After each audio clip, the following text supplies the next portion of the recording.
stokaj barnaj. On bi bil među njimi inostrancem. Njeć.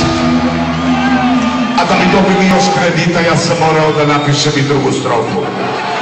Gađa zdje sabaki pastajana, kavanice mi tuflije izmazao.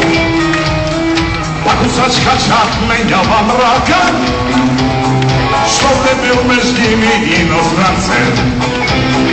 Vrkavake sve palaju sa pravkaj, ili šut narkog tupa kreće, a lavdja spal pa stokoj barnaj.